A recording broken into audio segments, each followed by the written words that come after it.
Welcome everybody to 52 Living Ideas. Today's Comprehensivist Wednesdays that we do in collaboration with the Greater Philadelphia Thinking Society. Today, I'm delighted to have Phil back.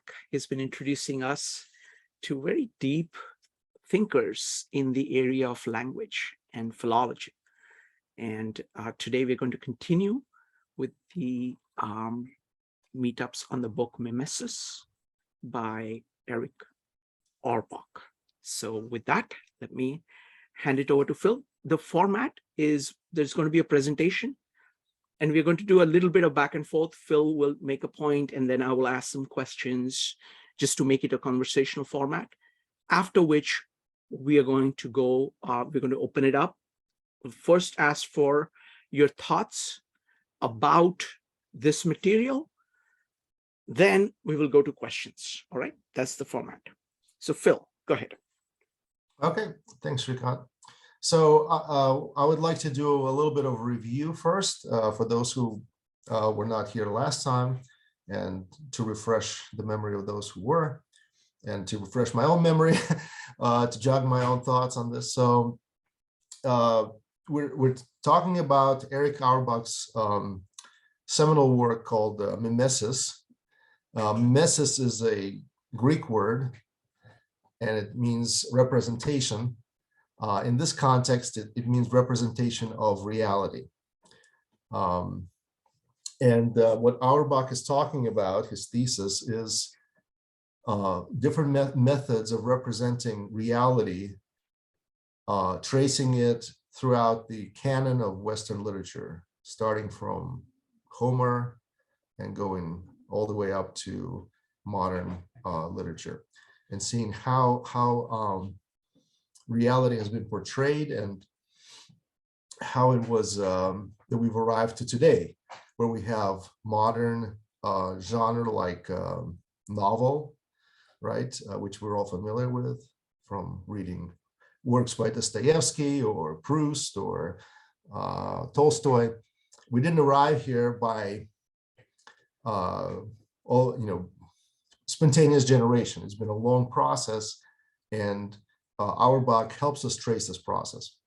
So last time we started looking at this by reading through or going through the first chapter, where he introduces the subject in a very beautiful way by comparing a scene from Odysseus, where Odysseus is recognized by his old servant when she sees the a scar left during a childhood incident, and then we follow that and we get back to it, and then so that scene is extremely indicative of the entire methodology of Homer and classical writing in general. And so Auerbach spends a little bit of time pointing out different aspects of it. And to sum up what we said last time about this, or what we repeated after Auerbach, and I think we all probably agree with him for the most part, is that the Greek world, the Greek method of representation was to take a projector light and shine it directly and completely on a subject in its fullness. So we're talking about concrete things, concrete expressions of everything, and we have essentially almost like a still life. If you were to look at a painting, and I think we did look at a couple of paintings actually from classical style, and then we looked at another painting from by I believe it was oh gosh, now I'm going blank. Shrikant, if you remember, maybe you can help me out, but I'm terrible with names. I know exactly who I'm talking about, but anyway, it'll come to me. Go right ahead. I don't. Yeah. And if you remember, you can help me out too. But I'm going blank. But anyway, but the point being is that you can compare representation of reality in literature to how it was represented visually. A lot of times using contemporary artists from both artistic expressions, right, literary and visual. Rembrandt, thank you. Allison, I'm going crazy here. Yes, we looked at Rembrandt's painting, The Return of the Prodigal, which is very emblematic of the other way to represent reality from another genre of literature, which was contemporary, somewhat contemporary with Homer, which is biblical old writing, Old Testament, specifically the story of Abraham and Isaac. And of course, that story is highly emblematic of the biblical way of representing reality, which is completely, entirely different from Homeric.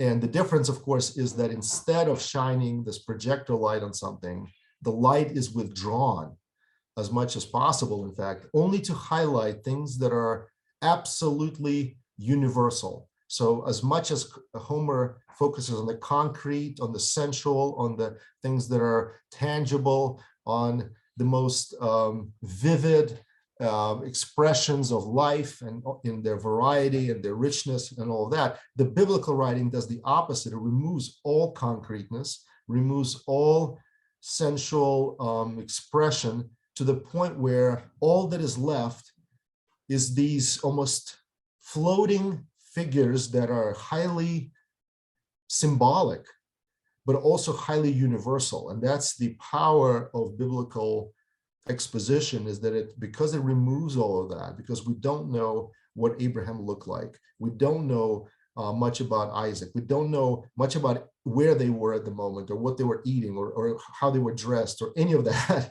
If you remember in Homer, he spends like a couple of pages describing a shield. So that's compare that to Abraham and Isaac.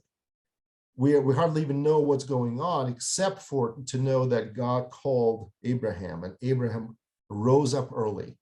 That's the important part. Doesn't matter where he was, doesn't matter what he was doing, doesn't matter what paper he was reading. He rose early, and then they go up, and there's very little about that conversation. They're just going. It's very, and the dramatism, the tension of that lonely 2 or 3 day walk to that mountain as he's contemplating what he's about to do. He's going to kill his own son, the only one that he had, the one that he had, of course, in his old age, the one that was promised to him by God, and now God is going to take him away. So that the dramatism of that story is enhanced by withdrawing all of the light, withdrawing all of the details, making it like an abstract painting, or like an impressionist painting, where with very little light and very subtle lines that are not delineated, not fully expressed. So that's what we talked about last time. And then we went, I think, a little bit into the second chapter, and we started talking about, well, how did that develop? How do these two parallel lines of expression develop further from that? And the next writer that Auerbach brings to our attention is Patronus with Virtuecon, which I guess we didn't cover in this group. I'm thinking of another meetup group that I have in New York, the in-person group. And we actually read Virtuecon this summer.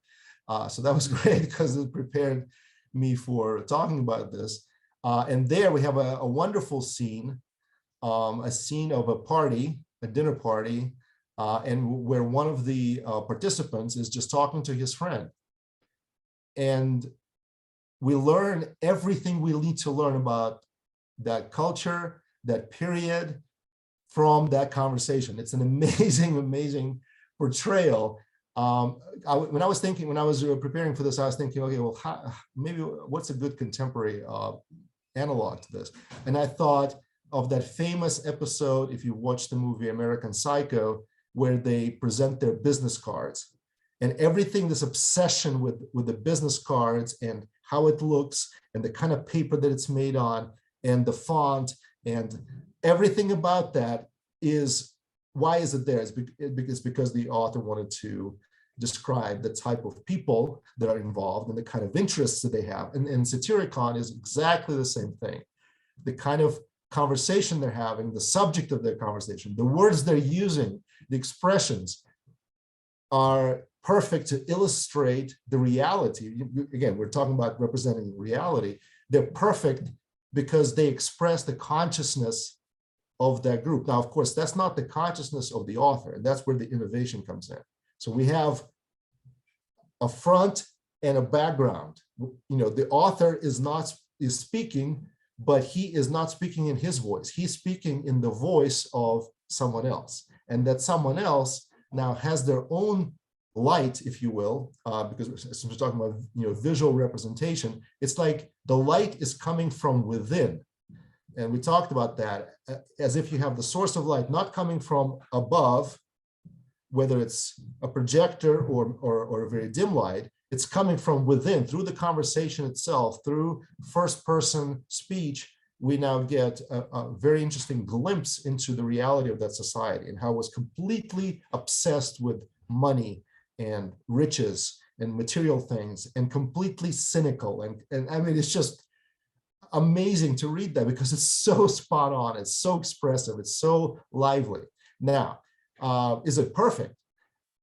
Auerbach says, no, it's not perfect. It's not, and neither is Homeric, neither is biblical. I mean, none of them are complete necessarily in themselves, but they all have various strengths, weaknesses, and areas where they can grow to get us to today. And so what's incomplete? What's lacking? Well, this is where we get into this. Excuse me, my throat's a little parched. We get into this conversation about styles. And we have the classical high style, low style, and then eventually we'll get to a middle style, kind of like, and the classical high style or the epic style, that canon or that way of expressing itself at some point started separating from the low style, which was a different way of describing reality. So essentially you had these two ways of expressing something, and they really started to depart one from the other. In Homeric writing, they're not yet fully separate. They're kind of commingled. But once we move further from Homer and move into closer to Hellenism, those styles are really becoming further and further apart. They're coming further and further apart from each other. And why? How is that expressed? Well, the way it's expressed is that everything that has to do with the epic, the high style, cannot deal with things that are real, concrete, and it cannot deal with subjects that are real, concrete, and not necessarily involved in something heroic or something noble. That's the difference. So when you talk about Patronus and his expression of the reality of the time, he's not polemicizing, or he's not problematizing any of that. He is describing it from a satirical perspective. Even though the author is not laughing at himself, Petronius is laughing at him, is making us laugh at him. And we, instead of trying to figure out what is going on there, why is it like this? Why are the people so obsessed with money? Why are they so cynical and so flippant and so, in some ways, trivial about hurting each other and being prone to violence and just a kind of very sensual, kind of in some ways meaningless lifestyle. He's not raising any of that, any of those questions. He is completely oblivious to that. He is just presenting us with this very entertaining, very ornate, very picturesque view of here's how the lower classes are behaving. Let's laugh at them. And that's the idea, because he himself, of course, was a highly educated man, a man from the upper echelons of society, but he was so masterful in his ability to pick up the jargon, the mannerisms of this lower classes, that he was able to create a picture of that reality. But it was limited to the grotesque, it was limited to the satirical, it was limited to the kind of this view from down, kind of from a downward view from above, right? From a different vantage point. Not at all a view that is sympathetic, not at all a view that's interested in describing the causes or the problems or anything like that at all. That's the limitation of the classical style in general. Now, right at that same time, side by side with that, you have now the New Testament.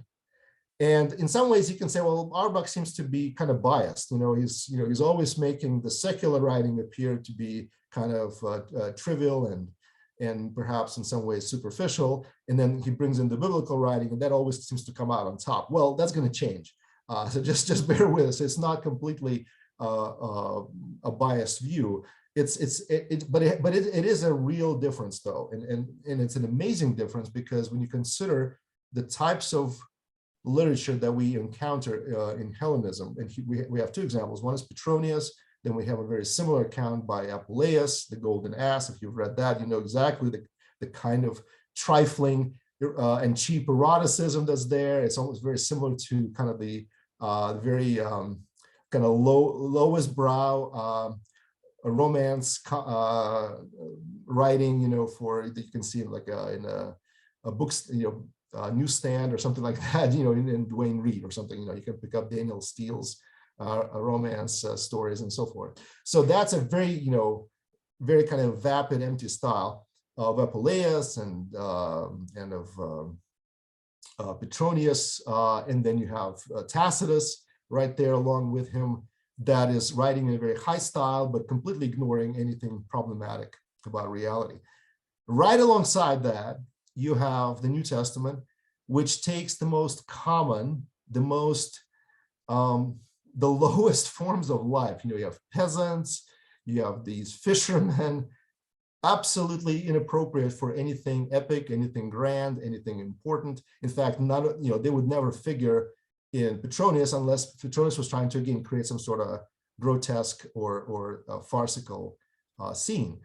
Now, the opposite is happening in the New Testament. You have the scene of Peter denying Christ. It's just a scene at the fire. There's some servants. One of the servants is confronting him. And this scene, the way it's painted, the way it's presented to us, even though it's completely, commonplace in one sense, in another sense, it is as universal and as tragic and as important as if there was nothing more important in the universe at that time that was happening. I mean, it's presented in such a way that everything hangs in the balance. How is Peter going to respond? Is he going to deny Christ? And of course, he does deny him. And that's the way, the nobility, the tragic quality of that story is absolutely unmatched by anything of that same period, of that period. And it had an enormous influence on pretty much all of Western writing that went after it. I'm going to stop here because I think I've said a lot, and I need to get a glass of water because I think I'm going to go. Sure, please. So you go ahead, Shrikant. Maybe I'll be wonderful. Please, yeah. All right, folks. So this is really, really fascinating. There are many thinkers that we have looked at that talk about the quality of writing. So for example, we had Brian McQuay present on the differences between Old Testament and New Testament. The aspect, and this is based on the work of Julian Jaynes, and the aspect that he focused on is the extent to which a person is self-aware, the extent to which the prime mover is outside versus inside. So for example, Julian Jaynes compares Iliad and Odyssey and points out that in Iliad, almost everything happens to people. There are gods acting. So even within these periods, there are these gradations of different sensibilities. And one of the things I like about Auerbach is that he does such an incredible job. So let's take the scene of Peter. Actually, we are going to discuss something tomorrow. Tomorrow we are covering chapter 13, verses 34 to 36, where Jesus predicts the denial of Peter. And I was looking through that. I just want to show you how the power of that scene is achieved. Fire, the hearth where this Last Supper is taking place, where Jesus is surrounded by all these disciples, is a community around a fire. And then you have the second kind of a fire where Peter is outside. So it's fire here, it's a group of people, actually represents not just physical fire, but the idea of community, the idea of love between people. And when Peter denies, says, no, I'm not with him, he's actually walking away from the community that just before he said, no, I will die for this. So it's all of these deep things are built into very simple actions, like the idea of living water or bread or wine. It's just so deep themes of social interactions, psychological phenomena is all pushed into simple, concrete actions. So on one hand, the concretes get a dignity which is not there in the lowbrow style. And on the other hand, the deepest of ideas have this visceral, concrete impact, which is not there in the classic style. So it is kind of a style, it's a style that brings in the conceptual and the perceptual into one. So those are my thoughts. Go ahead, Phil. Okay, thank you, Shrikant. So one more thing I wanted to mention, I looking through my notes here. So as we've said, the classical high style was characterized by a certain nobility of expression, highly formulaic rhetoric, and highly formulaic ways of expressing. You would never mix sort of common things and heroic things. In Homer, it's possible, but by the time you get to Tacitus, by the time you get to Virgil, by the time you get to some of the writers of the Hellenic period, and maybe a little bit earlier, it's completely unthinkable that you would start discussing the problems of the plebeians in an account of history, because who cares, right? They're just the common people. You talk about Caesars and you talk about barbarians, and you might even describe the barbarians, but then you would go into this sort of mode of describing reality from either grotesque standpoint or satirical as a sort of entertainment or intermezzo in your overall description, or the other way you could go is this completely idealized, idyllic way of portraying the common people. And of course, if you know anything about neoclassicism in painting, you know that that's exactly how it was represented visually. You would have these shepherds who are always clean and sheep that are all fluffy and white, and you have these peasant girls that are always like these beauties that are wandering in the meadows, and it's just kind of hilarious. But that's exactly the type of the way that it was supposed to be expressed for the in the classical high style. And then you have the biblical style, which completely demolishes all of that. And it's like, you have security guards standing and watching out for somebody coming in from the crowd, and somebody just sneaks in, goes right up on the stage and starts yelling. That's the impression that you get from reading the New Testament, because you have all these people that are commoners describing completely mundane, common day things. I mean, think of the Acts of the Apostles. Auerbach makes that point that all that is just describing these guys' travelogues and what they went to do and what they said. And like one point you can, like a classical historian would say, what is the point of all of this? This is nothing, nothing important at all. Like I would never include that in there. And all of it is completely serious. That's the other thing. And it is completely dignified because it is important. There's a sense that what everybody does is absolutely important. Now, what's not important though is where they were, what they were wearing, all the other paraphernalia that is very much part of the classical descriptions, which is very eloquent and very ornate and very stylized, and it's a beautiful style. I mean, that's what we admire in Homer, right? The style, the clarity, the beauty of the language, all of that. None of that is really important in the biblical style. And both of those movements, they have enormous, an enormous influence on later writers. Think of Tolstoy. Tolstoy is an amazing writer when it comes to describing nature and describing landscapes. And he makes that beauty of nature, that natural beauty, he weaves that into his stories and it becomes an amazing background. But at the same time, of course, he takes the realism of the situations that he's describing. War and Peace is all about the historical occurrence of war. I mean, some of it is kind of stylized, some of it is kind of epic.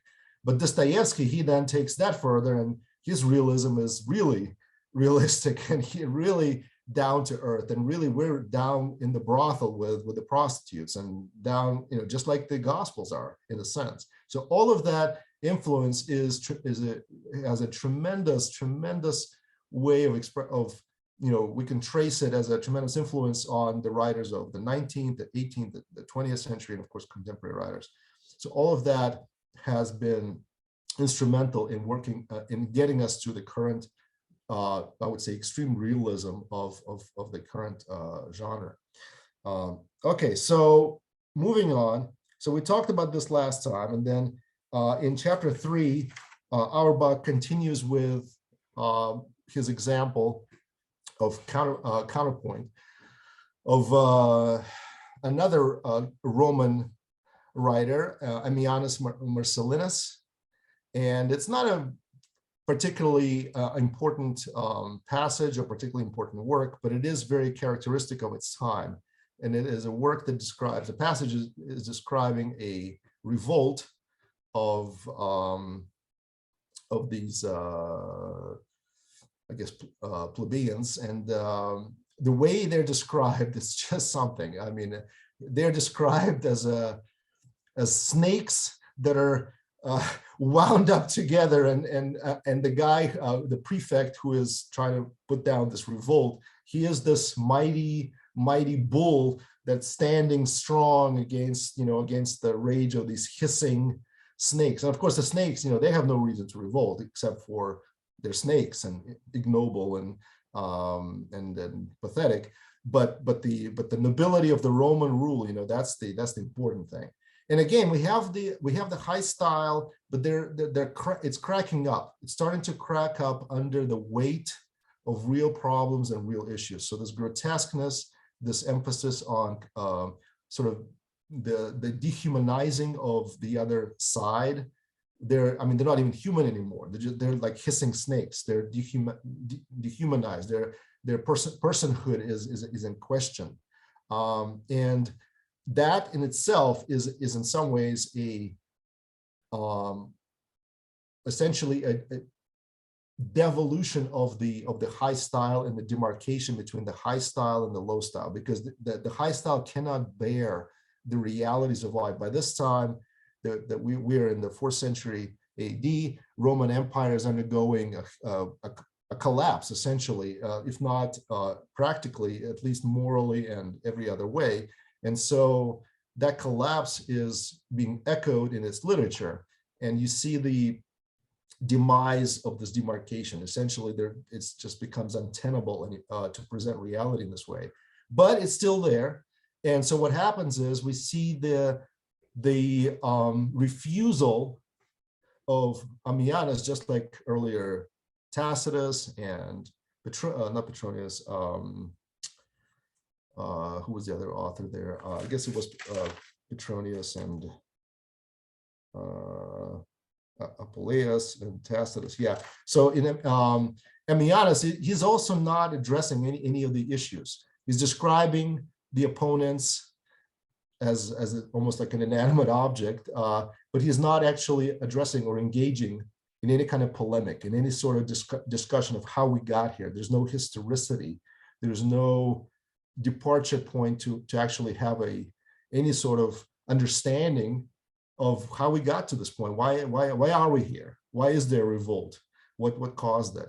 There's no discussion of any of that. It's just another scene that is there meant to entertain us. But entertainment is very gruesome and very grim. It's almost like a movie about vampires or ghosts or something like that. It's not there to uplift you at all. In fact, you might be depressed after watching it, or one of those like a Chainsaw Massacre, something really, really terrible, and you watch it and there is no redeeming quality in anybody.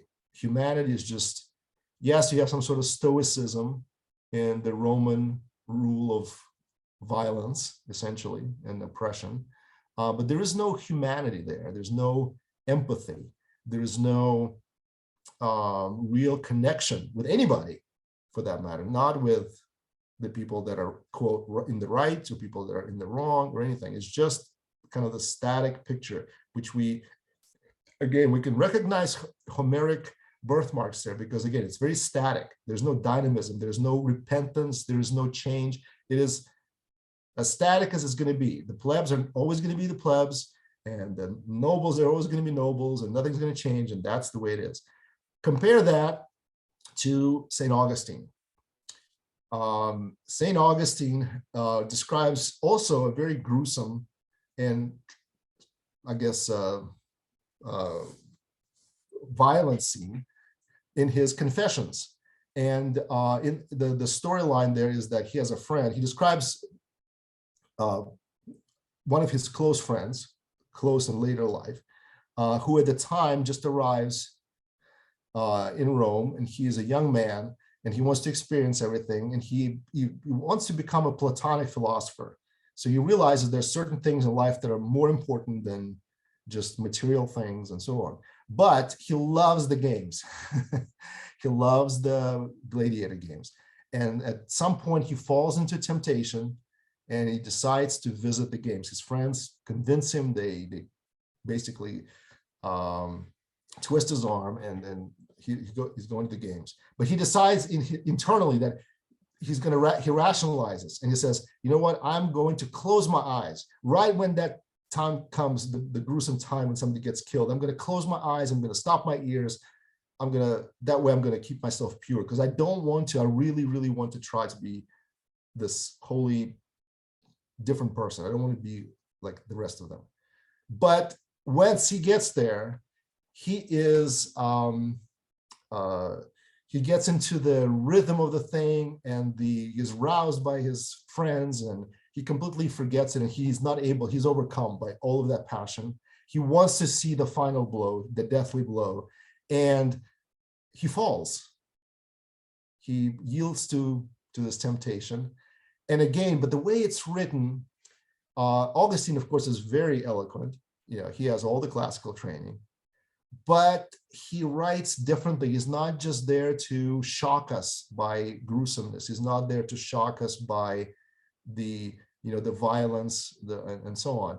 What he does is he makes us sympathize with this man whose better nature did not overcome this temptation. And it's so human, and it's so identifiable, and it's expressed so vividly that it actually, we see kind of the two streams of the two parallel ways of representing reality coming very close, actually, at this point, because we see reality, we see concreteness of all of this, and yet at the same time we see the tragic quality of this man, who is not necessarily an important man, but he is important. And at that point, everything is hinging on his choice, and it becomes like this amazing tragic dividing line, just like with Peter denying Christ. And that's the type of writing, again, that has been brought about by the Gospels and the church fathers, and so that seems to be the origin of that humanity that really strikes at the heart of kind of the Roman inability to cope with real human emotion and real human nature, and it's quite something to kind of put those two works side by side, because they're so different, even though they're written pretty much around the same time. And that's what Auerbach does on purpose, of course, purposefully. He wants us to realize how diametrically opposed you can be, even though you're living about around the same time. You have a different consciousness. And Augustine, who has been at that point, I guess, immersed in this consciousness of Christianity, that expresses itself very, very powerfully. And here is, I guess, his one of his main assertions that is hard to disagree with is this: because Christian and in general Judeo-Christian tradition is so strong in emphasizing that God is not ashamed to sort of dwell among us, right? The incarnation, the idea that it kind of raises the common things to the level of having a certain dignity of their own. And basically everything that is meaningless and common can now become meaningful and worthy of description, worthy of treating seriously, worthy of some kind of dignity and some kind of worth that was not there before. In the Roman world, okay, well, somebody died. Okay, well, there's 1,000 more people, so guess what? But that Christian outlook really did have an amazing influence on the outlook of these early writers, and it keeps going. But it's interesting. Again, I mentioned before that it's not like a straight line where you have the secular writers who are all superfluous and interested in trifles, and you have sort of these religious writers. No, it's actually not at all like that. And Auerbach gives us an example of this passage from Jerome. Jerome is a very famous church father, and he describes this funeral, and he's talking about all the different things, all the different riches that this widow is now bestowing on the poor. But the way it's written, it is so stale and so untouching in a sense, because it's all formulaic. And he uses these cliches, and he juxtaposes the pearls on her neck with some somebody like wallowing in dirt, and then at the same time now we're back in the pearly gates of heaven, and it seems so inappropriate and out of place and completely lacking of any real connection with how things really work in a funeral, right? You're not really thinking about those things anyway. You're thinking about the person you've lost or something else. But it's just there's this quality. And why is it? Why is it that he has this quality? Well, it's because he is trying to use the classical high style, but he's not connecting it with anything real, anything of reality. So he's basically saying, let's describe Christian ideals by using classical tradition of epic writing. Let's use all this florid language and ornate expressions and highly stylized rhetoric. But the result of that is that it kind of backfires on him. And now the result is that we have a very stale, very vapid description of this funeral and the sacrifices, and everybody reads it and it's like, okay, well, that reads like an ad in a newspaper or something, or like an obituary in a newspaper, rather than a real description of what was going on in with those people that were going on this funeral. So that's the end of chapter 3. Let me see if we can say anything more about this. Right, so I don't know, Shikali, we can stop here. I can keep going with chapter 4, but I don't know if you Sure. I'll just make a comment, and then let's see if anybody else has any comments on everything that has been said. Mm-hmm. The thing that stood out for me, unfortunately, I've not read this chapter, so I'm just talking based on what you're saying right now.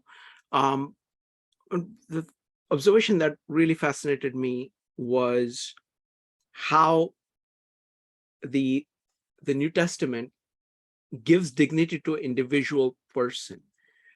And it's like the intermediary there is like, so there is God the Father, and then there is the Word, which is actually going to give you the pattern of an individual person. And you're you're seeing individuals as a manifestation of the divine, of the universal principle through the Word.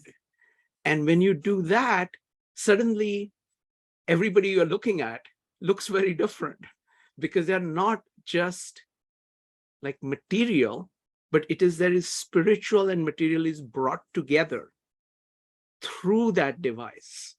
And therefore, even when the material is being described, the spiritual aspect of it is there with it, giving it a dignity that was not there in the other presentations. All right, anybody else wants to make a comment about anything that is said so far? Otherwise, we can go to the next chapter. Go ahead and type an exclamation mark if you'd like to. Let me just say one more thing. I guess ahead. I want to make sure we don't miss this, because I think this is an important point.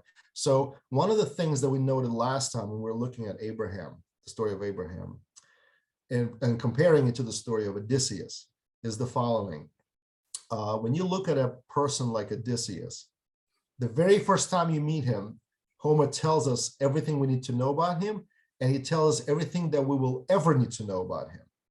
He is a man of many wiles who has experienced the world, and there is no growth or progression or regression or anything like that. Everybody is who they are, and that's it. And it's complete, and it's like a fruit that is ripe. It's not going to go anywhere. It's just ripe, and therefore we take a picture of that ripe fruit, because that's what we want. We want to show something at its height, in its most characteristic state.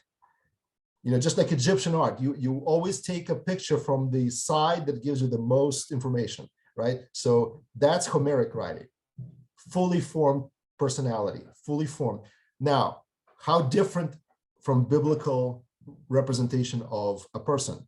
You meet somebody like Jacob. Oh boy, that guy is something else. He is a trickster. He is a con man. And by the time we're done with him, he is a completely changed. I mean, he is a broken person, basically. But he is a very different person with a very different attitude towards life. And he is not the same as when we first meet him. Same with Abraham. Same with David. David is even more dramatic, right? We meet David, we think, oh, wow, he's a great guy. Then David falls, and then he falls again. And then he rises. And I mean, it's just, where is it going to go? You just never know. You never know what's going to happen. With Peter, if you've never read the Bible or the New Testament, when you read the denial, you say, well, that's it. I mean, he denied him, so I guess he's going to hell. Or you just don't know what's going to happen there. But there's this amazing realization that human beings are not one-dimensional. And you have this inner world, and that's why the lighting is so dim, because you never see the whole person. You can never see the whole person. It changes all the time. But with the Roman, the way we just read Ammianus, well, the plebeians are snakes. It's the same static wave representation. Everybody is who they are. They'll never change, and that's that. And it's kind of a very cynical view of humanity. Maybe it's a more realistic view. I mean, some people will say the same thing, but it's a view.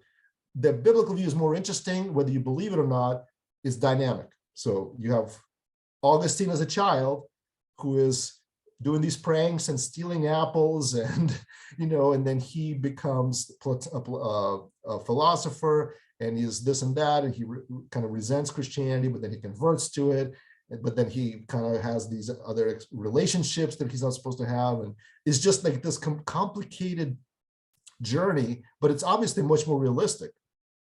And it's a credit to Augustine, it's a credit to the biblical writers that they were able to not sidestep reality and present people with all of their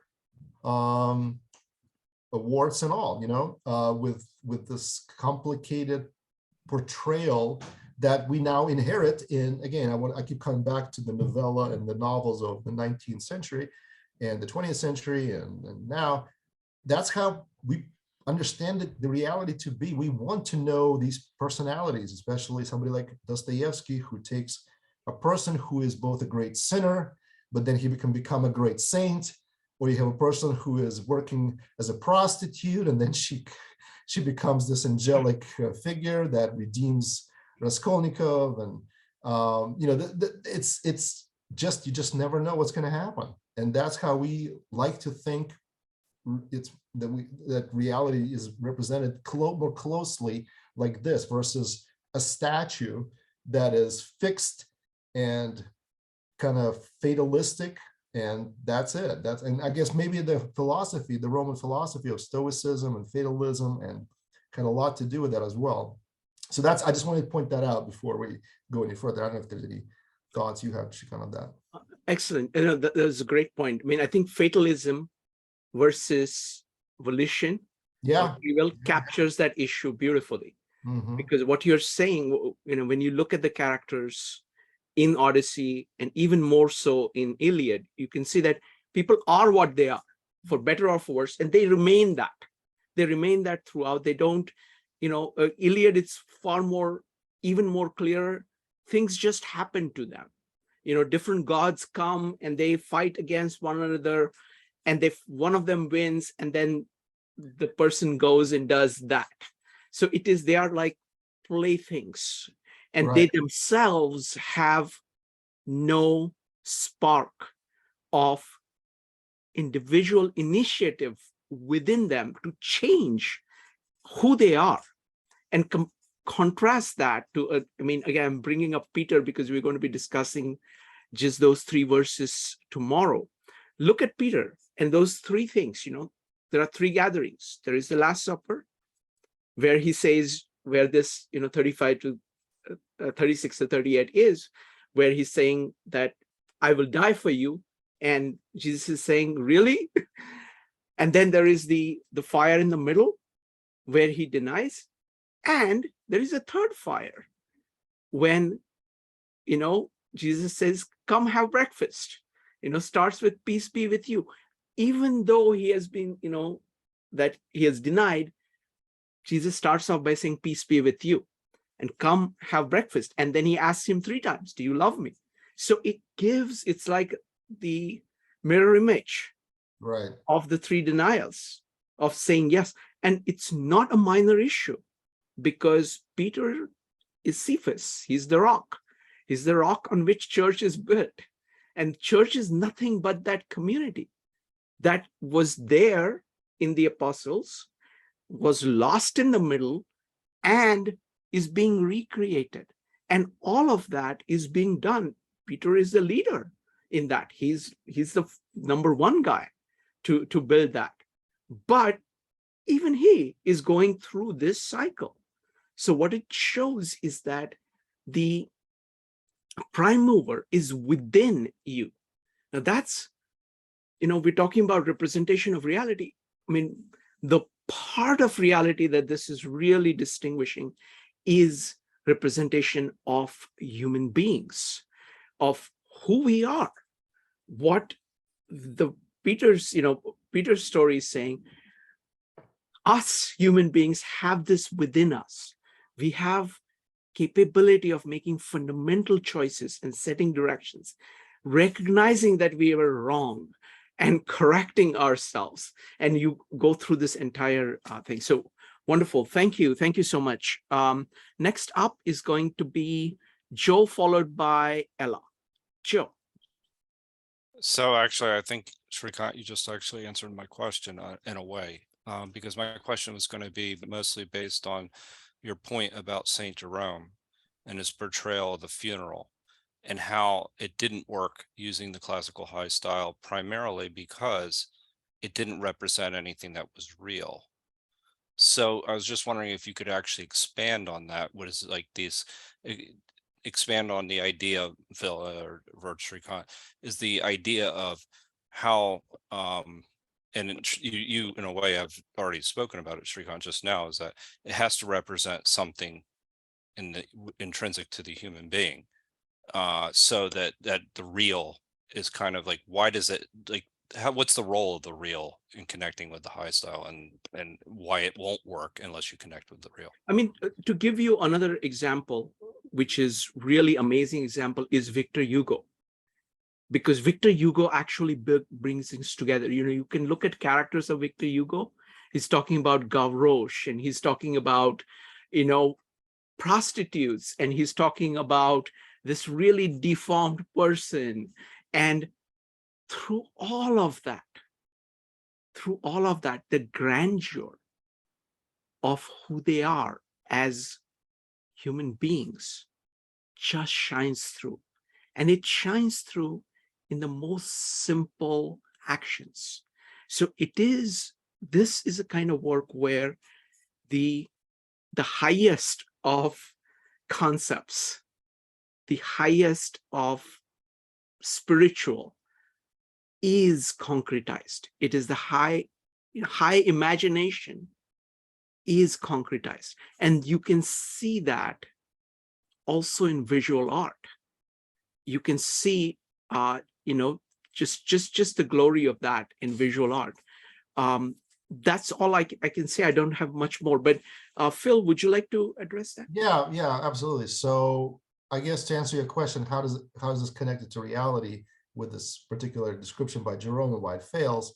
I would say that Jerome is very much a cultivated person. He's an educated person, so he's aware of the canons of the high style. And as we mentioned before, in that canon, in that way of expressing itself, it's like a mold, right, that you're supposed to follow.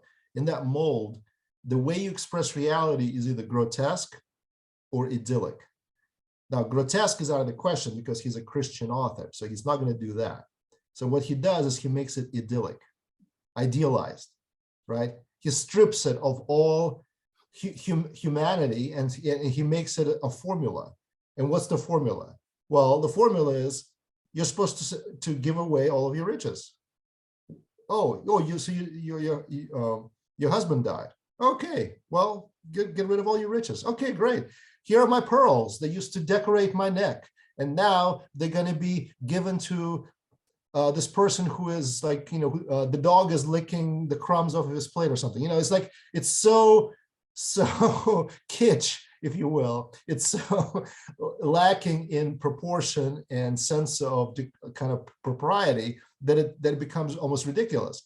And that's just Jerome. And of course, this becomes even worse. If we get to it, I don't know if we'll get to it today now, but we get into like these courtly love stories, right? The knights and courtly love and all this, and it becomes so ridiculous that, of course, then you end up with Cervantes and Don Quixote, and he just can't stand this anymore. He just has to satirize this whole thing.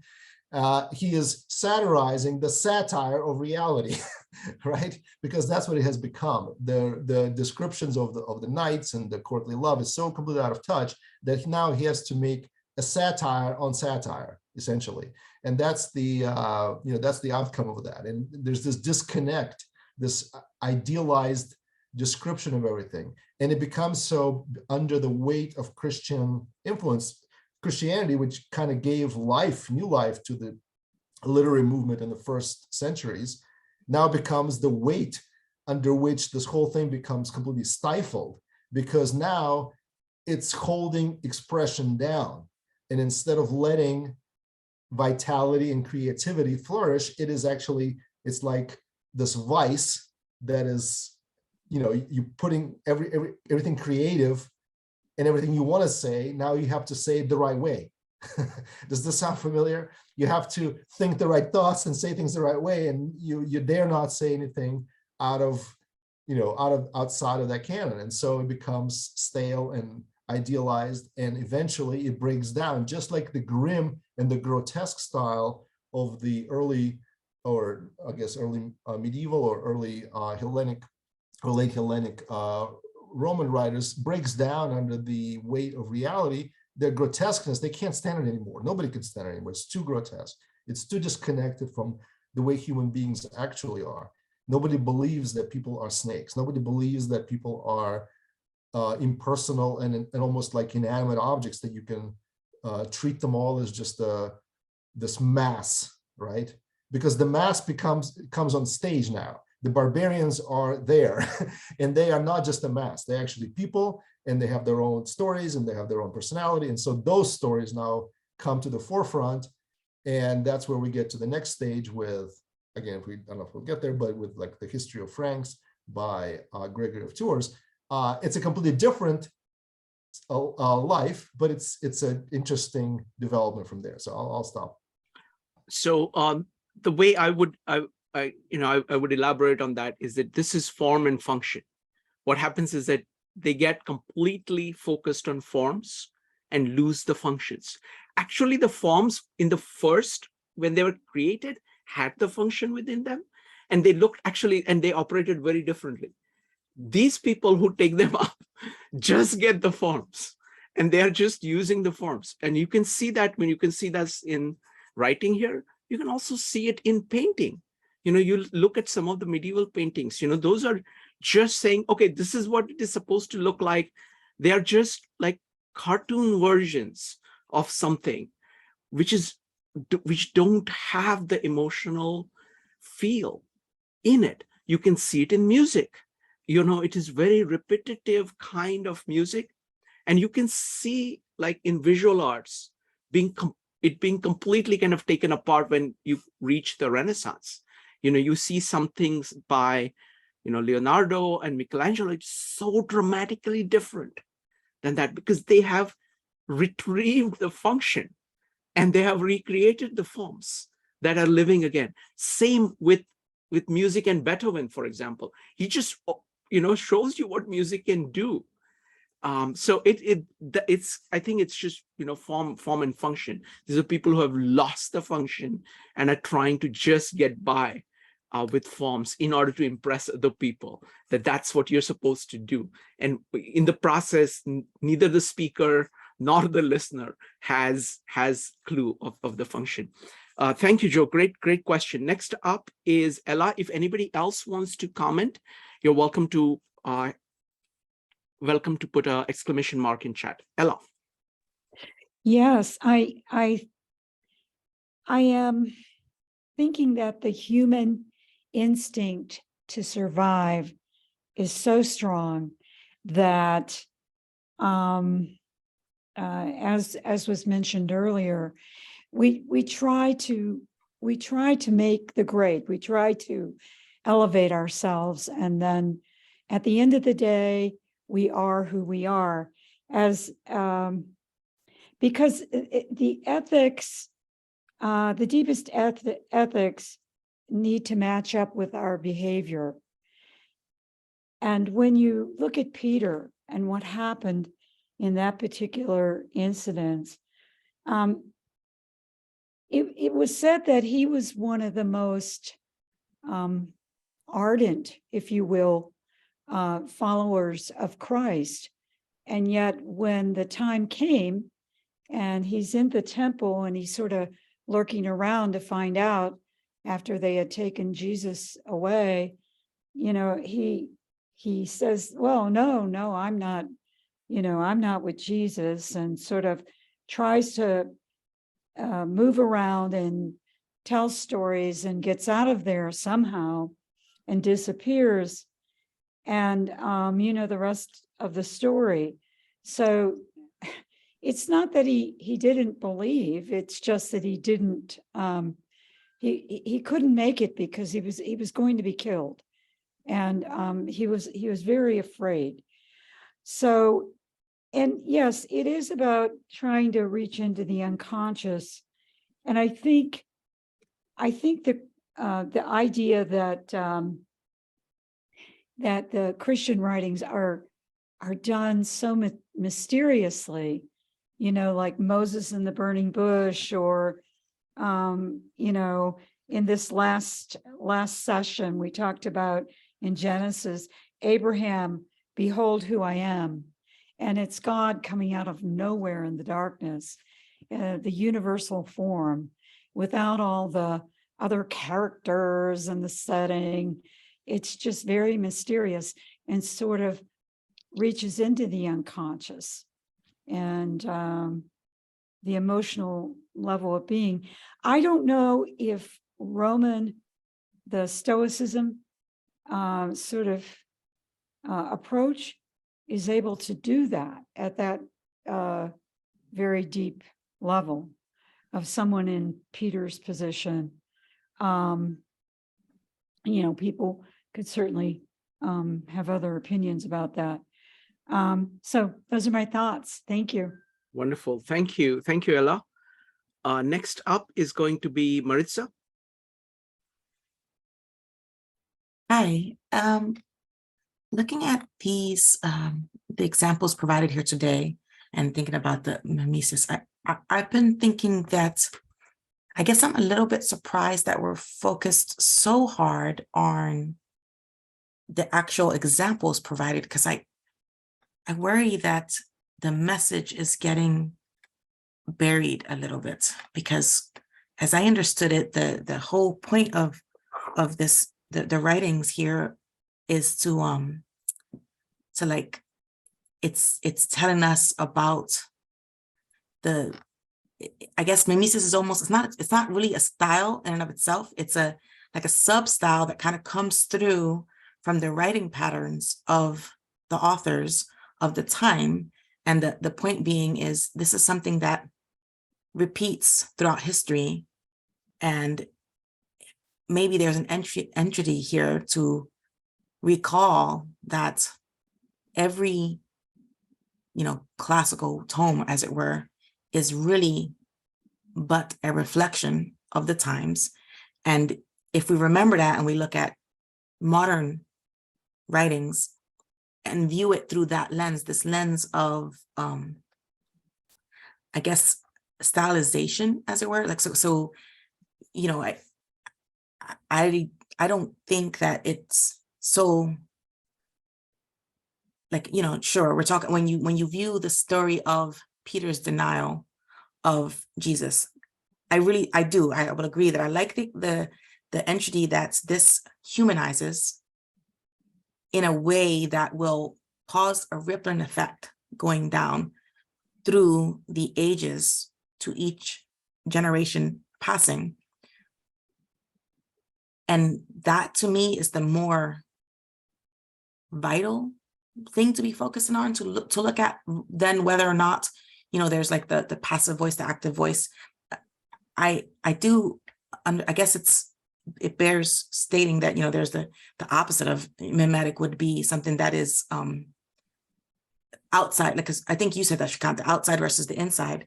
But I just wanted to say, as I understand it, and please correct me if I'm way off, but I was thinking that the examples here of these religious texts and the artworks they're just showing us that they're just being used. They're actually a mimetic way of showing us that the artists are the ones who shape our history, and that's what I hear this book, this author saying, is that to ignore the art of days long past is to ignore things and aspects that have shaped us. Ultimately, we are shaped by this tale of a deity walking among regular people, eating food with them, being denied by a friend and still accepting them. That seems like an innocuous tale, but it's shaped all the tales that came after. So I don't know if that makes sense what I was saying. I was just like, I was a little worried that at least to me, the message is getting lost by focusing. Like, you don't have to be religious to see that just the absolute power of the manner in which the tale is unfolded, because behind each tale those times, like, today we see, it's such a different style, but if one were to take unemotional view of some works that we see today, whether or not we think they're good or bad, they are a reflection of the culture. So sorry, that's okay. Oh, great observation, Maritza. So what I'm going to do is that I'm going to convert this into a set of questions, because what happens is that somebody, when they like a book, they move from the theme of the book to its implementations effortlessly, and they also lovingly look at the details of the implementation because they can see the whole line going through. Now, if we have not, many of us have not read the book. So I'm going to step back and look at the theme of the book itself. So, Phil, what is? Go ahead. I thought it was actually quite interesting what Maritza said, because she is illustrating the styles, right, in her question. Maritza's approach is the biblical style, which is the abstract, right? She is saying, let's move away from the concrete and let's look at the themes. Exactly the biblical style, if I can call it that. Now, what we've been doing, what Auerbach has been doing, ironically, he's been more classical in his exposition, because he's looking at the concrete texts. He's looking at, and he's diving in, and he's kind of shining the light of his analysis on the form. I mean, he is much more into these texts than I am. I'm summarizing, I'm omitting a bunch of stuff, and especially gets very technical when he gets to Dante, when he gets to the Song of Roland. I mean, he is there talking about, the syntaxes and the grammar rules and subjunctive clauses and all this stuff. I mean, you can get lost in some of that detail, but the important points that he makes are somewhat abstract. And so you're absolutely right. So you can step away from the concrete examples, but I appreciate him using them, because especially him quoting these entire passages in the original language, you can actually go in and look at the language if you are interested, like Latin, Italian, mostly Latin and Italian are interesting, of course. And he quotes them in the original. Then in Greek, of course, we have some Homeric Greek. And I don't think he quotes the Bible in Hebrew, but but he definitely quoted the story of Odysseus in the original Greek. So anyway, point being is, you have the text, you can analyze it with him and say, are you sure you're doing this correctly? And the text is right in front of you. So anyway, my point is, he's being classical in his analysis, and Maritza is being a biblical realist, saying, okay, let's withdraw, let's completely make it abstract. Sure. So I'll say a couple of things here. So I'll try to come at it from a different perspective. What he's saying is, let's look at how these different authors are representing reality. That is his basic theme. And he's saying, this author is representing it this way, this author is representing it this way, this author is representing it this way. I will step back and I will bring in Owen Barfield here, or I will bring in other people here. So what I think Owen Barfield is a very good thinker to bring in here. What he's saying is that each of these cultures, he's not focused so much on what we owe these people. He's not focused on, it is true that we owe a lot of things to a lot of people, but what he is showing here is actually what Owen Barfield talks about when you are actually communing with a writer of another time. You see a way their mind operates. You see a style of their consciousness. That would be one way of putting it. You're seeing different sensibilities of these different people. So you can talk about it in terms of sensibilities. You're seeing a different operation of consciousness across time. And you can see these are all of these different things that are possible. Second point, another way of looking at the same thing is to say,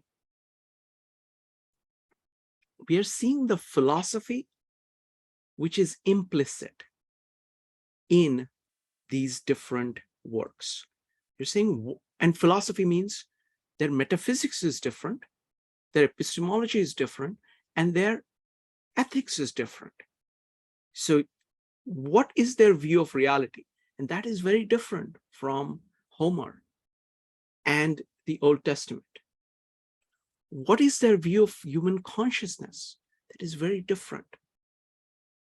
What is their view of morality in human beings? That too is different. And all of these things, you can look at representation of, he uses the term representation of reality, but what it is that it is the implicit philosophy. And what he's doing is that his brilliance consists of taking an actual text and showing you what philosophy underlies it. So for example, he's saying that the way in which Homer is seeing the world is that everything is lit, everything is accessible to you, nothing is hidden, everything is right there, and you can grasp it, and there is nothing more to look at than that. Whereas what the Old Testament is saying, the reality is very, very deep. You're seeing some things, you're focused on some things, and those are there in your foreground, but there is this massive operation of universal principles that is happening behind all of that. And that is what we are trying to get at. So it's a very, I don't know whether this helps, Maritza. What do you think? That makes sense to me. I see it that way. So I guess I don't. I'm a little shocked to see that it's considered an more abstract style, because to me what resonates is the idea of using art. And writing would be art. I would consider the Bible art form. And so using art to show, as opposed to telling. If that makes sense, because I know technically a book is telling it, but it's like there's more. The Bible brings this imagery that is more than the words on the paper, and through that style, as it were, then it brings to us a vision of what those of that time period view things to be. And I do agree with you. It's the idea of, we're giving words, but the words present us with these views of a morality, of a way of life, or how things are done, kind of thing. And you brought up the teaser of the sense of life, and that's something that definitely resonates with me, this idea that we're getting, and yes, they're different styles, but what they're showing us is, I guess, one style that I would, at least how I understand it, I think the mimetic style is showing us the way of life, but it's not literal on the paper. So maybe that's the abstract thing that you're talking about, Phil, because it comes to life in a different way than when you're actually spelling it out. Thank you. Thank you. I just want to say too that I think what Auerbach is trying to do is trace the evolution of this. So in that sense, he is concrete, and he's following a dynamic. It's a development, right? So we start out here with Homer, with this classical style, and we trace it down to other classical authors. And then you have this sort of influx of Christian influence, right? And the Hellenic period, of course, is a wonderful period where you have multiple threads all coming together. You have the Eastern mysticism, you have the Old Testament religion and Jewish mysticism, and you have the Greek and Roman culture. And I mean, it's like beautiful. All these threads are coming in, and the result is something else, right? But that's not the end. And it keeps developing. And it's not a straight line development. It's kind of a zigzag, up and down, dead end. Let's regress. Let's go forward now. But at the end, we arrive where we are today. And I guess if you ask the question, what is he trying to do with all of this? I think he's trying to understand how we arrive at a current consciousness, in words that Virtuecon is borrowing from Owen Barfield. How do we arrive at a current consciousness, and how do we arrive at our current form and method of expressing it? How do we get to Dostoevsky? How do we get to somebody like Hemingway, who is extremely concrete, and you taste the water, right? You taste the salty water that he's describing, with the old man in the sea, and or the wine that he describes, or something like that. How do we get here? It's not accidental. It's a result of this long history, a heritage of these movements. And that's what Auerbach, I think, is his genius, is to be able to trace. And what he does with the concrete examples is he picks out what he considers to be the most iconic examples that they're emblematic of each movement that he's trying to trace, the important movement that he's trying to trace through history, so that we arrive in the end to where we are today. So that's. I particularly have just incredible respect for this work, because it is inductive work. He's not saying, okay, this is my theory and this is how I'm applying it. He's doing a really profound inductive work, like Darwin going and looking at all the animals and saying, okay, how did these develop? He's looking at all of these writings and very patiently inducing from it. This is what I see here, and this is what I see here, and this is what I see here. These are how they are, the common elements are flowing this way.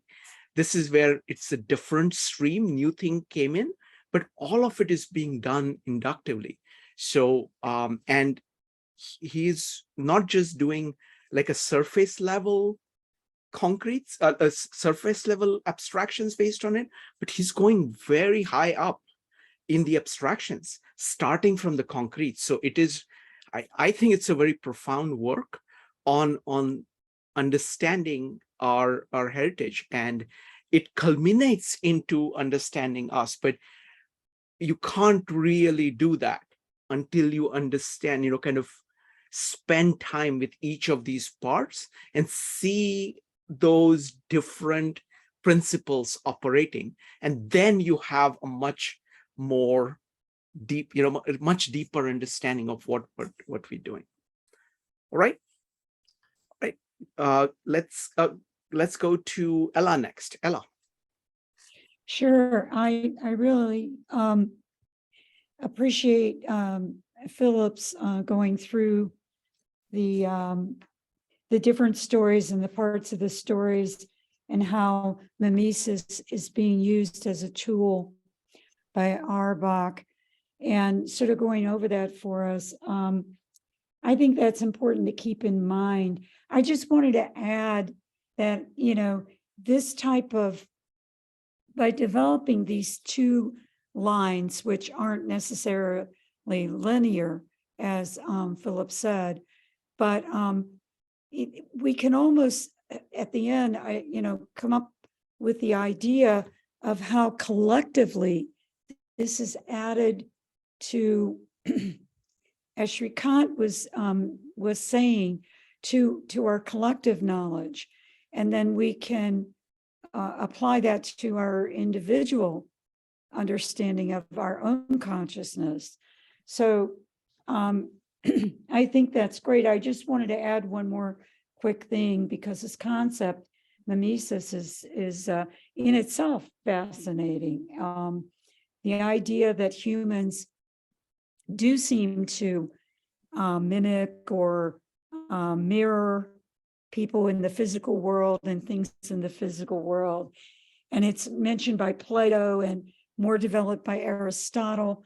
So it's being used here as a tool, a literary tool, to sort of dissect and look at the situation. It's a huge undertaking by Auerbach to try to understand literature and what they have contributed in their styles and presentations over a very long period of time. So I think it's great. I love it.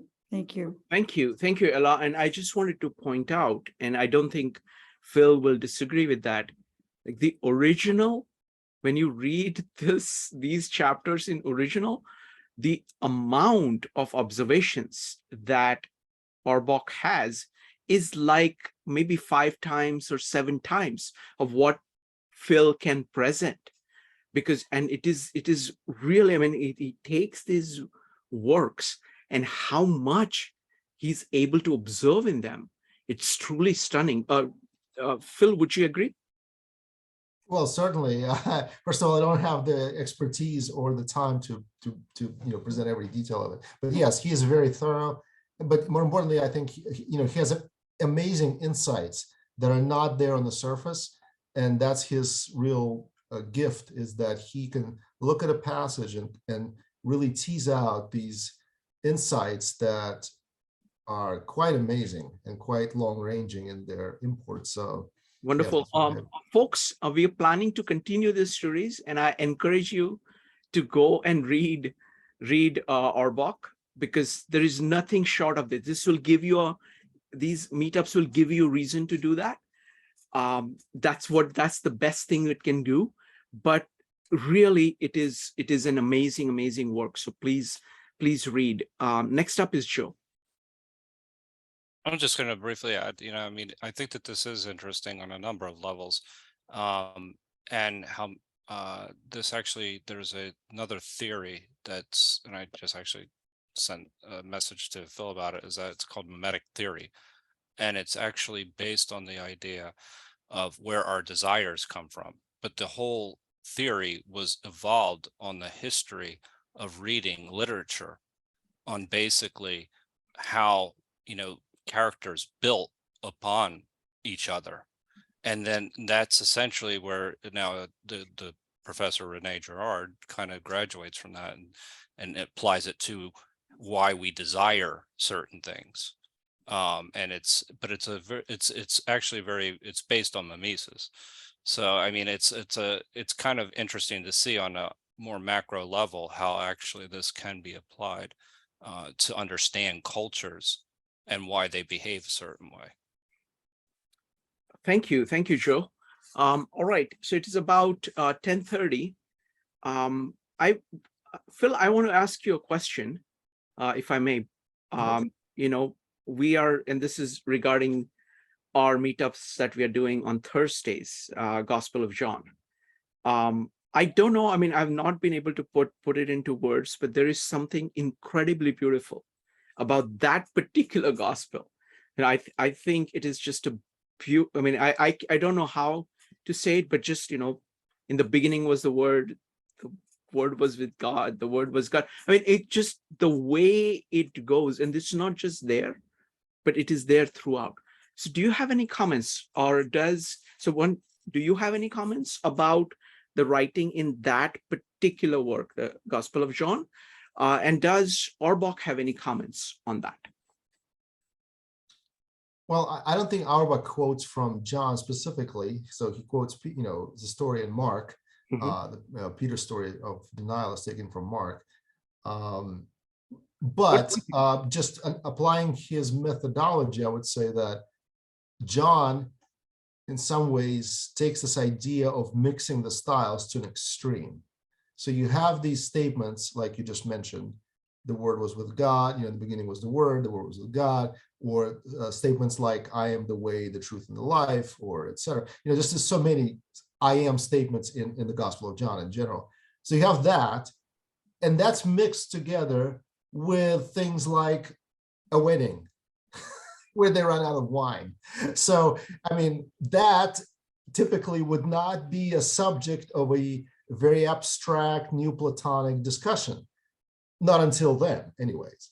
So if you read, for instance, like these discussions of, even like Plato is actually pretty good as far as mixing the styles, because you have things that are kind of mixed in there. But if you take any of the other kind of high, let's say Marcus Aurelius, when he talks about his, in his meditations, he talks about Stoicism, he talks about kind of wrestling with these things. He doesn't really bring in conversations about commonplace occurrences like a wedding, except for maybe in the beginning where he talks about his personal life. But then he's done with that. So he's very isolated, right? He talks about that, and we're done. We're not talking about that anymore. Now we're going to talk about, Stoicism and etc. Like so, but in John, it's all mixed up. It's completely mixed up, and that is in some ways very revolutionary.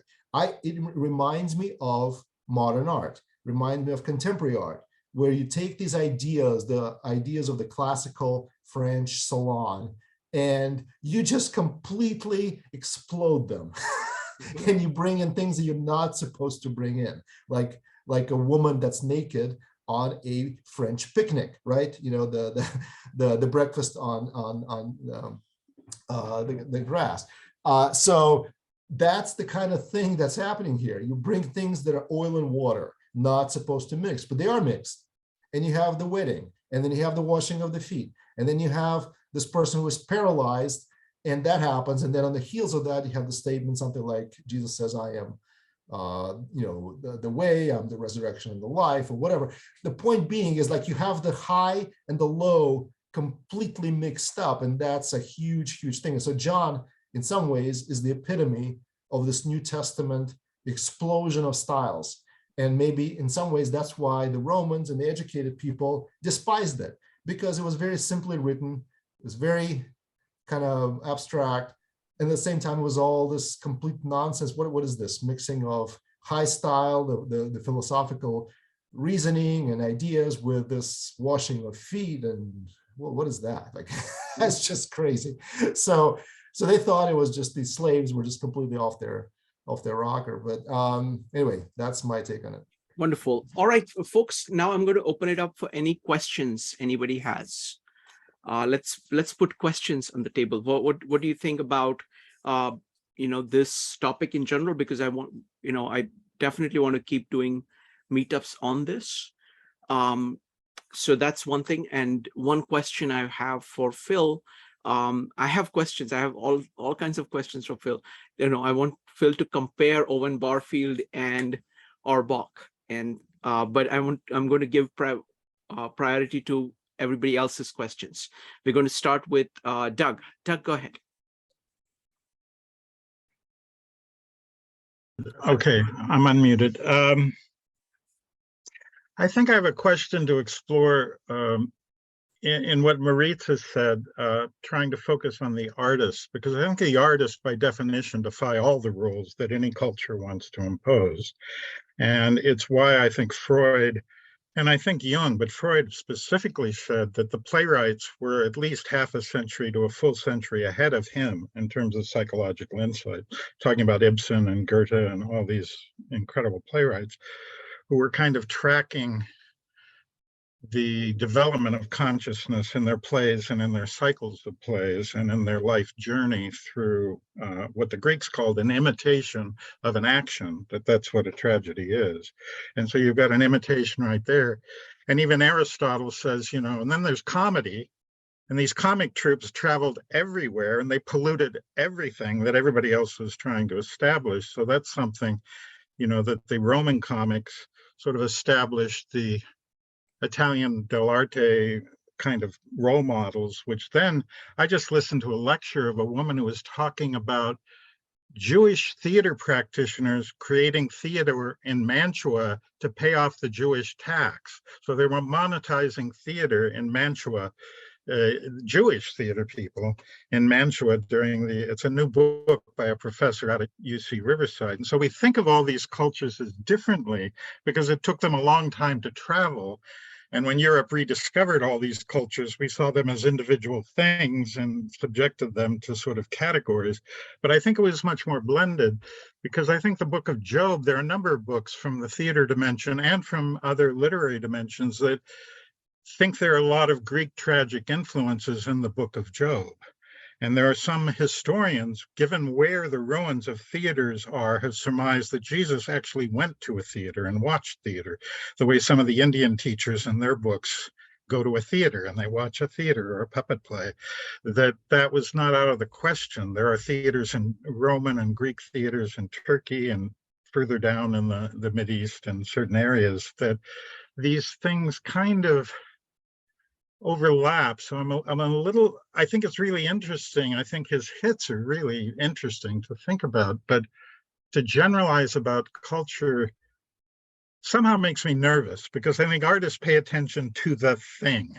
And, you know, even the most philosophical artists kind of sometimes corrupt their work by the beauty of how they depict the thing, which sometimes violates their philosophy, because, you know, the beauty sort of, we talked about that some with Dante. So, but I'm glad to go back, because I had a copy of this book, and for some reason I never got very far into it, and I thought I had it here, but I can't find it. So it's like, did I give that to somebody? You know, that's, you know, because this is a book I've always wanted to go deeper into. So you're always tempting me with books that Phil, that I kind of want to go deeper into. But I also, I had one teacher who said his theory was that theater is the cheap art. It devours everything and it pollutes everything, and it takes great thoughts and it takes great poetry and it mashes it up. And so when you look at the history of art, I don't know that, well, I did want to talk about Oedipus too, this idea. Did I hear you right that the Greek heroes are sort of, or the Greek people are the actions are happening to them and they're not taking over the action? Is that what you were saying, Phil? I think that was Shrikant, but the point was that they're more static in their depiction, at least in Homer. Now, as far as the tragedies go, obviously you have a lot more. Yeah. It's very dynamic, but typically you have a movement that's, you know, peripeteia, right? You have a movement that's either going up or down, right? So commedia, you start in a low spot and you move up. Tragedy, you start at a high spot. Everything is going for you, like Agamemnon, and then he comes home and he gets killed. So it's a tragedy, right? So, but it's a very like almost a straight line, right? It's not really, you know, we don't have like this idea of redemption or of a sudden turn, like in Victor Hugo or in you know, some of these other authors that are more modern, and in Augustine and in Christian writing, right? So you have a lot of these zigzags, especially once you get to medieval times, and somebody like Gregory of Tours, obviously there it's completely chaotic. I mean, it's, you know, so unpredictable. You don't know what's going to happen. You don't know who's a good guy, who's a bad guy. It's just a guy. So yeah, that idea is taken to an extreme. But I think it's much more orderly in the classical style, right? It's all kind of going according to plan. There's a formula, and you follow it. Now within that formula, there's a lot of fluidity, a lot of very interesting artistic expression, but you're never going to have Agamemnon saying, you know what, I'm just really struggling with this. Should I have let Achilles have that girl, or shouldn't I? Am I getting too greedy? No, Agamemnon is going to be Agamemnon. It's going to behave like an Agamemnon. Oedipus is going to be an Oedipus. And because they are who they are, the drama is centered because everybody acts exactly as they are. The character is fate, and that's kind of how the whole thing is preloaded, essentially, right? You load the story with these characters, and then they operate based on who they are. It's almost like Star Trek in some ways. People in Star Trek also always behave the way they are. I know I'm jumping around, but that's exactly like that. And that maybe that's the weakness of Star Trek, because it doesn't have the evolution of characters very much so. I mean, they're kind of, but not really. But in reality, of course, you always have setbacks, zigzags, ups and downs. People get corrupted. People yield to temptation. They're not white or black. They're not positive or negative. They're just like people. And that's again, that's the interesting part of life, is that everybody's so diverse, and unlike the classical simplicity of it. So I guess that's maybe some of my commentary on Doug's. Wonderful. I'll say two things. Firstly, I just wanted to correct one thing if I gave the wrong impression. See, Greeks actually cover a very large span of philosophy and sensibilities. So Greeks in Iliad, you look at them and how they function, and then you look at Sophocles Antigone. Antigone is very, very different than characters in Iliad. It's like unrecognizable kind of a difference. So there is a much greater span. I was referring to mostly Iliad when I talked about, things happening to characters. Even Odyssey. Right. Well, that makes sense. Yeah, Odyssey, like Odysseus is thinking about what are the possible things that he can do, what is the other person thinking, how can he actually trick the other person. Deceit, for example, is very much means that you're self-aware, you're aware of what the other person is thinking, and you're acting according to it. That level of consciousness is much higher than the level of consciousness in Iliad. Nothing like that happens there. And again, when you go to Sophocles, it is one level higher than that in terms of the moral deliberation that Antigone is doing is much, much higher. So you're actually in Greek, we are actually covering a big span. So that's one point. That's what I wanted to make clear. I mean, from Homer to the Greek tragedians, it's a completely different world. And just as like in the Buddhist world, there are major shifts happening around the world 400 or 500 years before our era. But Sophocles is really interesting. Aeschylus is interesting, but then Sophocles is a real master of adding the third character, which messes everything up. A triangle is stable in physical reality, but in personal relationships, it's completely unstable. And Sophocles really blows that up. And his use of the chorus versus Aeschylus, who is more predictable, Aeschylus, and then Euripides, who's just psychological darkness, and his choruses are not debates like in Sophocles. They're expressions of nature that reflect psychological chaos. Yes. I mean, so there's a lot of zigzagging, and even the chorus would zig one direction, then they'd zig another. There'd be a statement, there'd be a counter statement. And then the arguments between the characters in the Greek plays are very much like contemporary rap, where you try to destroy the confidence of your opponent.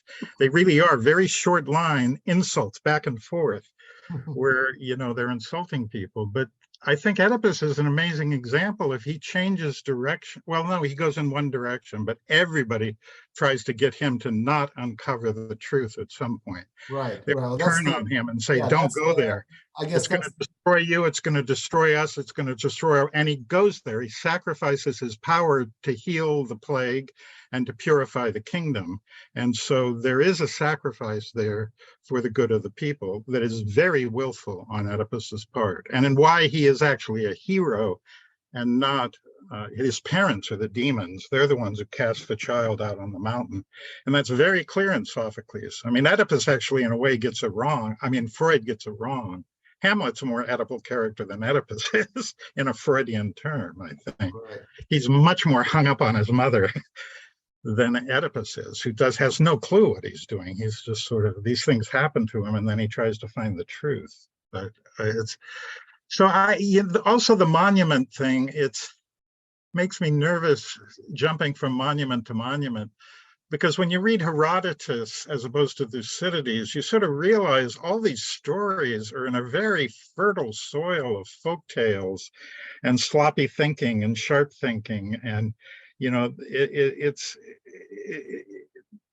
the Greeks are trying to tame that in a way. And then you realize that the end of every classic is the beginning of the next classic. The end of one tragedy starts the next tragedy.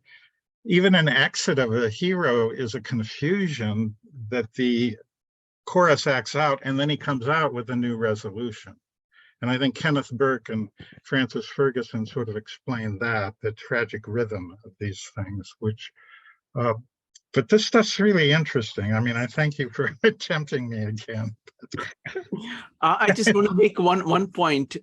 So I just want to say that you were championing the role of artist, and the way and using Owen Barfield's term is that they actually show you have this aesthetic experience, which is actually a conceptual experience of saying, wow, it's like a new awareness in consciousness of something that you're not thought of, that suddenly world looks different as a result of that.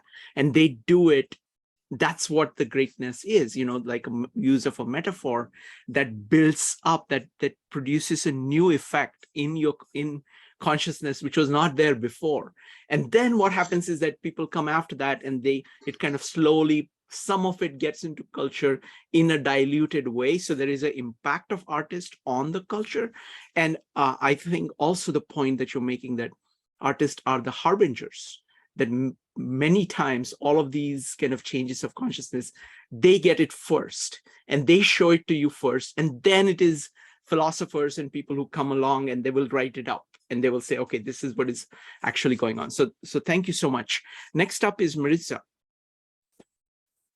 I have a question. I was thinking, and I think it was in our first discussion here, I mean, he says, when we talked about prophet and poet, was that this discussion, I think?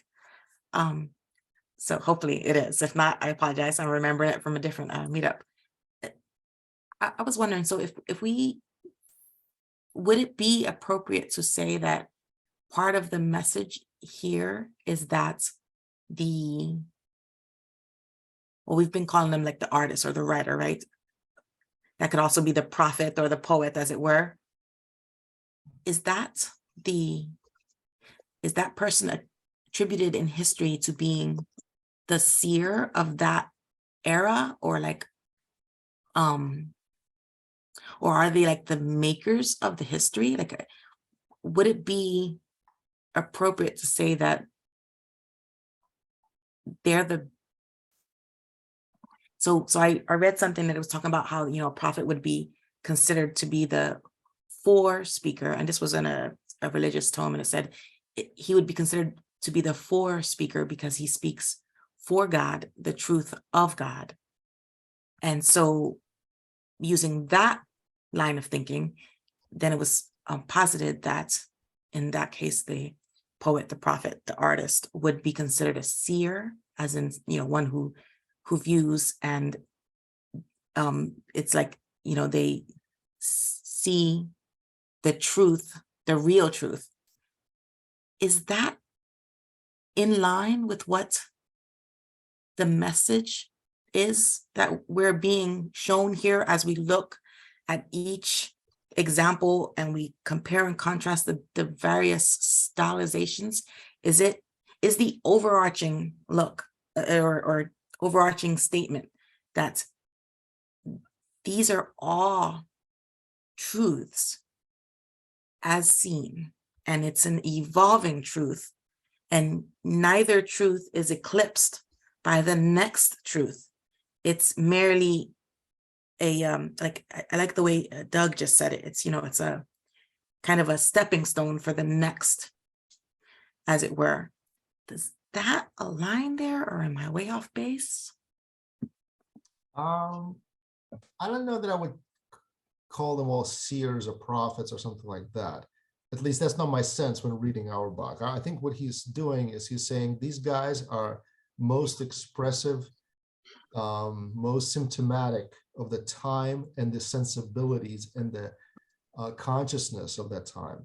Now, the whole point of presenting some of them is that they're in some ways blinded or not seeing accurately or clearly. At least when, for instance, the examples we're talking about just now with Tacitus, with Ammianus, with Jerome, I mean, they're obviously, they have some limitations in how they're presenting reality. Their reality is not convincing to us today. When we read Tacitus, I'm so sorry to interrupt, but my question, just because it doesn't seem plausible to us today, is not the exercise we're being asked here to take a step back and envision that this is the reality as they perceived it in their time, not in ours, and that to be okay with it not making sense to us in today's world? If that's the sort of stance you want to take. Well, I'm asking. That's kind of what I'm getting. I don't think that's the stance that Auerbach is taking, though. Oh, interesting. So he has absolutely value judgments implied in his way of seeing things. There's no question about it. And you can criticize his value judgments as by the way, Doug, I agree with Doug that maybe some of his examples are a little too much. because, we should complicate it. We should make it more expansive, but maybe for the brevity, for the sake of brevity, or for the sake of making his points, he picked certain ones that made his argument better. Now, with that said, again, I would say if you show somebody a painting of the gladiator, or what was the painting that I was thinking, basically there's like this painting of these concubines made in, I would say, towards the end of 19th century. If you look at that painting, most people would agree that it has very little artistic or any kind of other kind of value. That I would seem symptomatic of that period, because people wanted to see pretty girls who are half naked with exotic looks near elephants or something like that. And but there's very little, we would perceive very little value in it today, because it's not actually showing us reality. It's showing us some fairy tale. Now, if you want a fairy tale, which is perfectly fine, by the way, that's a good painting. And today, I would say also, most art critics today would not attach any value judgment to any art. They'll just say, this is art, period. So that's art of that period. Like it, don't like it, it's art. You can take the same attitude here and say, what's wrong with Tacitus? Tacitus just saw it the way he saw it. But that doesn't get us very far in terms of comparing and evaluating and really asking anything out of it. Yeah, if you just say everybody is what they are, that's a good starting point, but where do we go from there? So what he does is he says, okay, let's give everybody their due. Now that we've done that, what is wrong with Tacitus? What is wrong with, I mean, what's not wrong, but what is lacking? What is lacking in their description of reality? Why don't we write about things that happen to us or to other people the way Tacitus writes about a rebellion in Rome? And the reason is it's kind of superficial. It doesn't address the real issues. It doesn't raise problems that we want to address. It just gives us this pretty picture with some quoted lines, by the way, that nobody would say it like that. It's almost like describing Social media. Yeah, it's describing, let's say, a KKK gathering where people talk like professors talk. I mean, it's laughable, right? Nobody would do that. We would actually quote somebody with sort of like half broken English with some slang, and that would make it more believable. But the way, if you read Tacitus, his Germans speak perfect, Latin when they get drunk. Doesn't everybody? Or the plebeians that revolt, they make their demands in this wonderful rhetorical Latin, and by the way, that disappears very quickly. And by the time we are getting to Petronius, well, Petronius is obviously doing the opposite of that. He's taking the verbatim the way people talk. But my point is, by the time we get to Gregory of Tours and his description of reality and his description of what's happening, we don't have any of that. We have very vivid descriptions of how people talk, and it's giving us that view into their life. In fact, I was thinking in Old Testament, what's the best example? I mean, to me anyway, it was just something that stood out. What is a most vivid, or one of the most vivid examples of this is, if you remember the story of David, when David is sent to battle Goliath, we have a short one-sentence line by one of his brothers. And his brother says, I know you, what are you doing here? I know you're arrogant. And that one sentence, we could have talked for 2 paragraphs about their relationship and what they thought of each other, but that one sentence perfectly summarizes, I mean, like, we know exactly what he sounded like when he said that. And so that's the power of this concrete reality, without any kind of stylizing, without any kind of making it sort of decorative, this Baroque or Byzantine way of expressing itself, like Tacitus and some of the other authors do. But why do they do it? Because they're writing for a particular audience, because they're trained this way, because they know it's a kind of a formula. And because it's a formula, it's kind of dead, and it doesn't really give us all the richness of life, all the sort of irregularity of life, and everything is kind of painted over. Oh, they rebelled because they were bad. Okay, let's move on. Next point. So that, I would say, that's the attitude of Auerbach. I don't think he sees them as seers. I don't think he sees them as necessarily visionaries. Not all of them, anyway. I think he sees even Mark or the author of Pentateuch is not seen really as a visionary, but he's just seen of a person who is a stepping stone in this long evolution of style that brings us to today. And that's kind of my take on it. Phil, there is a question by Doug in the chat. Mm-hmm. What's the It says, I do have a question. I'm finding more and more that Turkey and various cities within Turkey have been major exchanges and crossroads between Eastern and Western thought.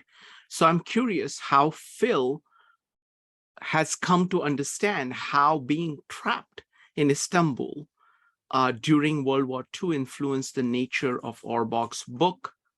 Like Dante, he was in exile. Yeah, that's a great question. Unfortunately, I don't know enough about him personally to be able to answer that. I mean, but that's a very interesting point. It can be a question for the future. Yeah, it's a great question for the future. I wish I could answer, but I'll be honest, I don't know the answer to that. All right. I think we are running out of time. I don't either. That's why I asked it. Yeah. I just want to say I've spent quite a bit of time in Turkey, and Turkey is a very interesting place because it is an amalgamation of Eastern sensibility with a very open-heartedness and European efficiency. And it's an amalgamation. It's all like mixed together in the people. You can't say which one begins and which one ends. So it's really, really interesting place. And it is definitely at the crossroads. So there is a lot of people coming through from both sides, East and the West. All right. So I just want to say, Phil, I think this is a great series, and I would love, to continue with this. And so that's set. I want to tell you about the meetups coming up.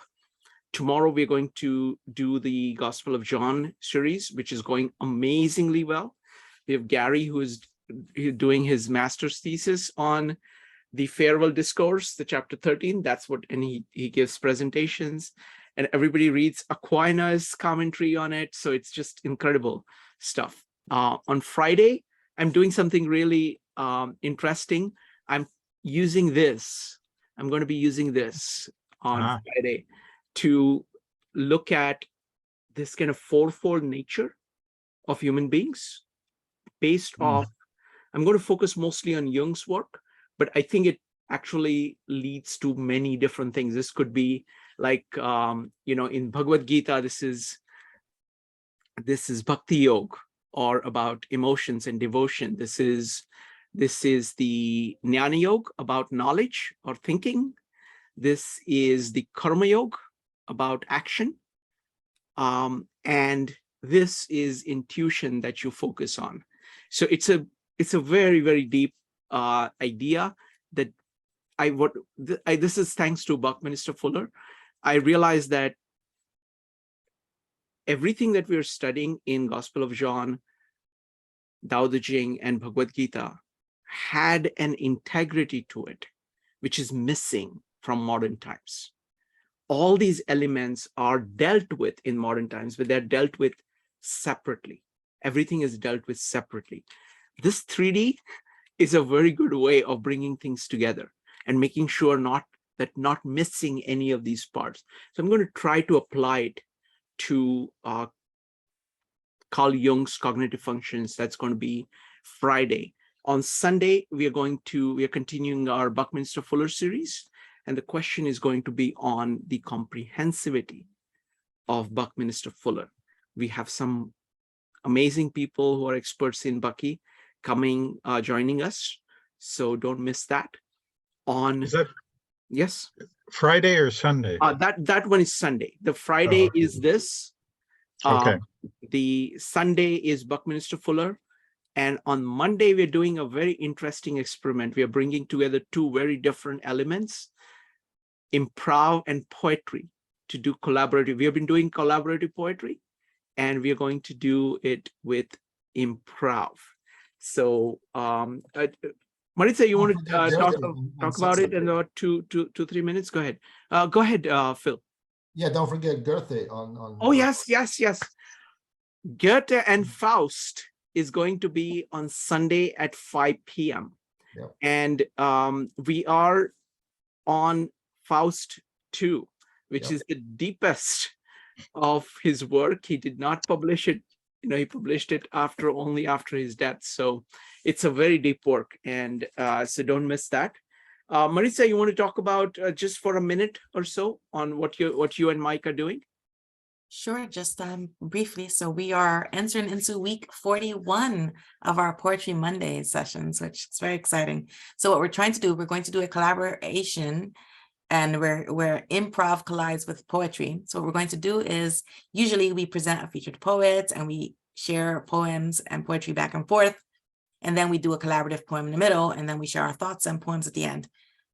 For this one on Monday, what we're actually going to do is we're going to create a character and the character's story in life using improv. And Mike Amori is going to prompt us through the making of this story. And then once we have that story, we're going to use the story and a theme that comes out from it to create our collaborative poems. So experimental, just to help us sharpen our improv skills. Really, I just think Mike Amori and I wanted to be in the same room together virtually. So we dreamed this up. We'll see if it's a good Frankenstein or a bad Frankenstein. Find out on Monday. Wonderful. All right. Thank you, everybody, and thank you, Phil. Look forward to seeing you folks soon. Bye, everybody. Thank you, Phil.